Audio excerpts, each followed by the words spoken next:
नमस्कार दोस्तों, मैं धर्मेंद्र कुमार मीणा, असिस्टेंट प्रोफेसर प्रांतीय विज्ञान। आज अपन पढ़ेंगे प्लेटो का शिक्षा सिद्धांत। प्लेटो के ग्रंथ रिपब्लिक में प्लेटो के शिक्षा सिद्धांत का वर्णन किया गया है। रूसो कहता है रिपब्लिक शिक्षा पर लिखा गया सर्वश्रेष्ठ ग्रंथ है।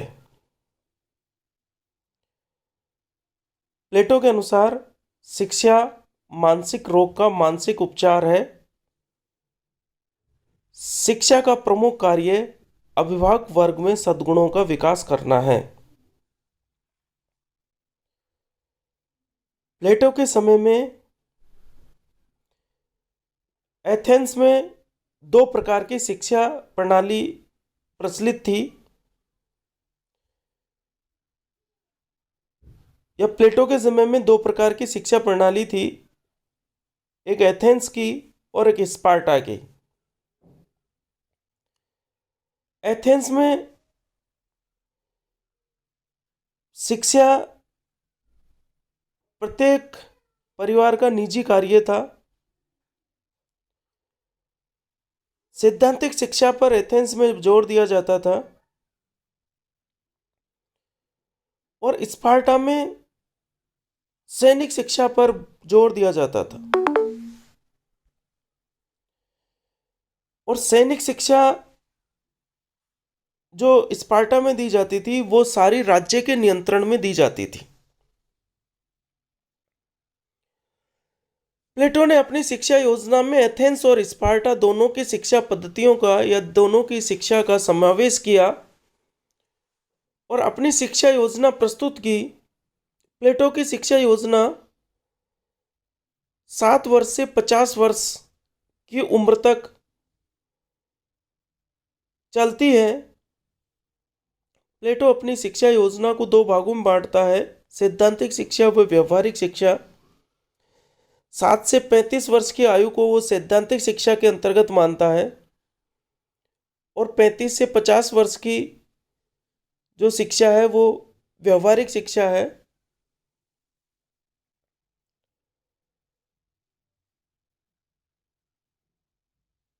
व्यवहारिक शिक्षा दार्शनिक वर्ग के लिए महत्वपूर्ण है। प्लेटो अपनी शिक्षा योजना में कहता है कि 7 वर्ष से 18 वर्ष की आयु तक संगीत व व्यायाम की शिक्षा दी जाएगी। 18 से 20 वर्ष की आयु तक सैनिक प्रशिक्षण दिया जाएगा।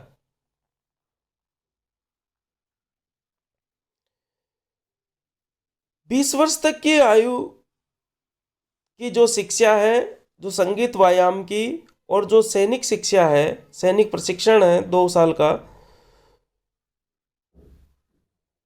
वो सभी लोगों को दिया जाएगा, राज्य के सभी नागरिकों को दिया जाएगा।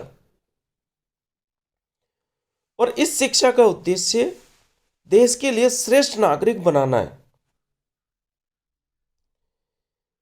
इसके बाद में एक एग्जाम होगा। इस एग्जाम में जो अनुत्तीर्ण होगा वो कृषक, मजदूर, व्यापारी, शिल्पी ये बन जाएगा।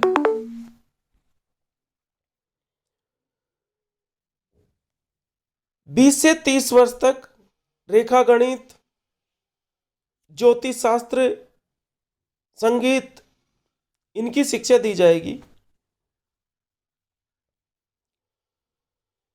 इसके बाद में एक एग्जाम होगा। उस एग्जाम में जो अनुत्तीर्ण होगा वो सामान्य अधिकारी बन जाएंगे, सामान्य प्रशासनिक अधिकारी बन जाएंगे। 30 से 35 साल तक दर्शन व द्वंद्व की शिक्षा होगी और 35 से 50 साल तक व्यवहारिक शिक्षा होगी।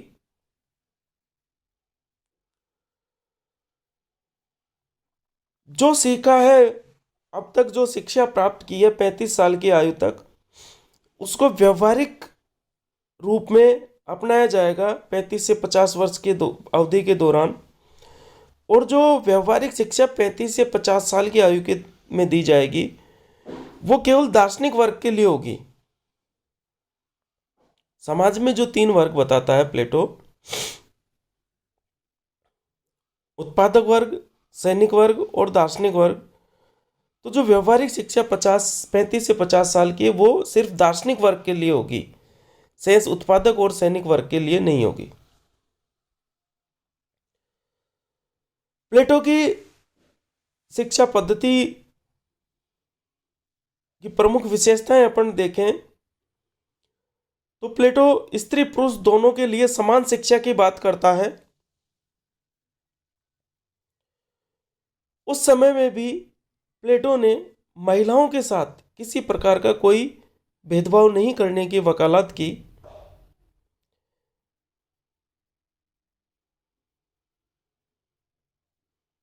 तो प्लेटो की शिक्षा पद्धति की एक प्रमुख विशेषता यह कही जा सकती है कि इसने स्त्री और पुरुष दोनों के लिए समान शिक्षा की बात कही है।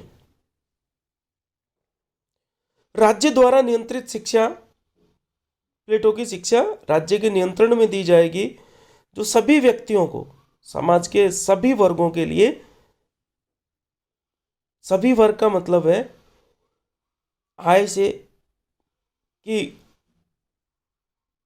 आर्थिक आधार पर लोगों में कोई भेदभाव नहीं होगा, हर व्यक्ति शिक्षा प्राप्त कर सकेगा।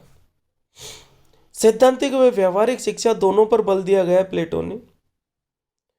धर्म व नैतिकता को उचित स्थान दिया है प्लेटो ने।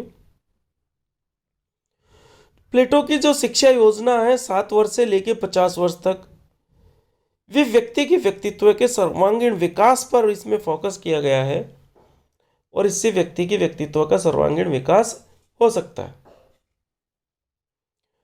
प्लेटो की शिक्षा पद्धति की आलोचना भी की जा सकती है। लंबी शिक्षा पद्धति है 7 से 50 साल तक। इसमें उत्पादक वर्ग की उपेक्षा की गई है।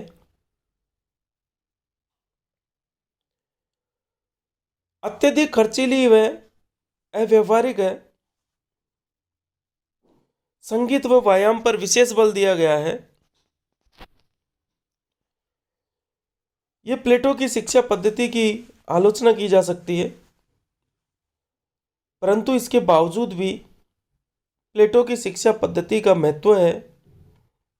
सबसे महत्वपूर्ण बात तो प्लेटो की शिक्षा पद्धति में यह है कि इसमें लैंगिक भेदभाव नहीं किया गया है, इसमें नैतिकता का समावेश किया गया है, शारीरिक व मानसिक दोनों शिक्षा पर बल दिया गया है। इस प्रकार प्लेटो ने एक आदर्श शिक्षा पद्धति प्रस्तुत की।